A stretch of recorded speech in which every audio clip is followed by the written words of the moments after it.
अस्सलाम वालेकुम नाज़रीन, मैं अजहर खान सलामी टीवी इंडिया के टॉप 50 न्यूज़ में आप सभी का खैर मकदम करता हूं। 17 मार्च 2024 चांद के हिसाब से आज 6 रमज़ान 1445 हिजरी है। तो चलिए बढ़ते हैं आज की 15 अहम खबरों की जानिब।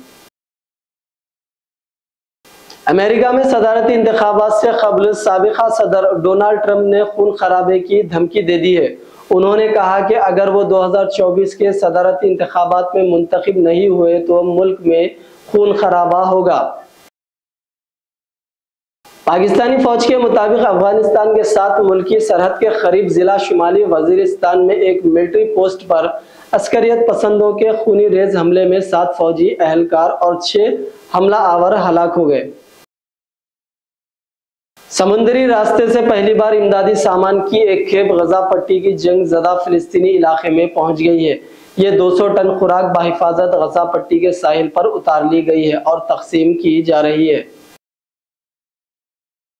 जर्मनी में जहनी मरीज ने घर में घुसकर पाकिस्तानी फैमिली पर चाकू से हमला कर दिया, जिससे 58 साला फहीमुद्दीन जान बहक हो गए, जबकि अहलिया और बेटी शदीद जख्मी हो गए।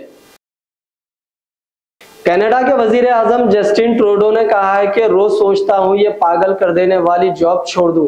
जस्टिन ट्रूडो का कहना है कि वजीर आजम की हैसियत से काम करना आसान नहीं है। ये काम तो पागल कर देने वाला है, मगर फिर भी अगले इंतखाबात तक तो काम करना ही पड़ेगा। ईडी ने एक्साइज पॉलिसी मामले में दिल्ली के वजीर आला अरविंद केजरीवाल को एक ताज़ा समन जारी किया है। अरविंद केजरीवाल ने ईडी की तरफ से बार बार तलब करने के बावजूद पूछताछ के लिए हाजिर नहीं हो सके। ऐसे में ईडी ने एक बार फिर केजरीवाल को समन भेजकर 21 मार्च को पूछताछ के लिए बुलाया है। इलेक्शन कमीशन की तरफ से 18वीं लोकसभा इंतखाबी शेड्यूल के ऐलान के साथ ही इसके सबसे आगे उम्मीदवारों के लिए इंतखाबी मैदान तैयार हो गया है। इस इलेक्शन में सबसे नुमाया लोकसभा सीट उत्तर प्रदेश में वाराणसी होगी, जहां से वजीर आजम नरेंद्र मोदी इंतखाब लड़ रहे हैं।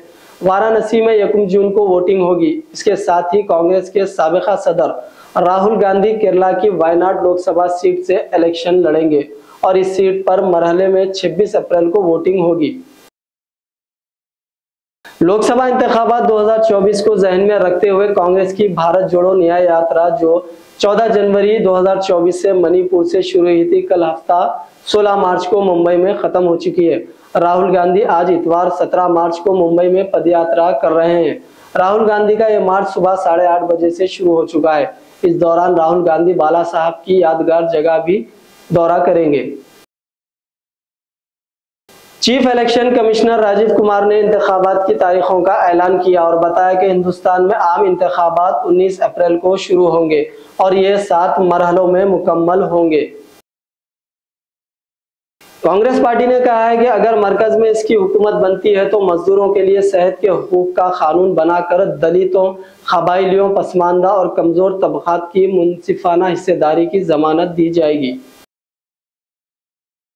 दिल्ली की एक खुसूसी अदालत ने हफ्ते को भारतीय राष्ट्रीय समिति BRS तेलंगाना कानून साज काउंसिल के रुकन MLC के खिलाफ मुबैना दिल्ली एक्साइज पॉलिसी घपले से मुतालिक मनी लॉन्ड्रिंग केस में दर्ज मुकदमे के सिलसिले में कविता को 23 मार्च तक ईडी की तहवील में भेज दिया गया।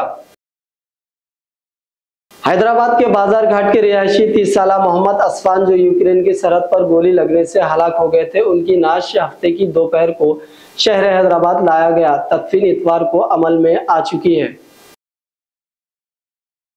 कुल हिंद मजलिस-ए-इत्तेहादुल मुस्लिमीन ने लोकसभा इलेक्शन के एलामिया की इजराई से कबल 3 उम्मीदवारों के नामों का ऐलान किया। बैरिस्टर असदुद्दीन ओवैसी, रुकन इस पार्लियामेंट हैदराबाद व सदर कुल हिंद मजलिस-ए-इत्तेहादुल मुस्लिमीन ने बताया कि हैदराबाद से वो खुद इंतखाब लड़ेंगे, जबकि औरंगाबाद से मौजूदा रुकन पार्लियामान इम्तियाज जलील जमात के उम्मीदवार होंगे।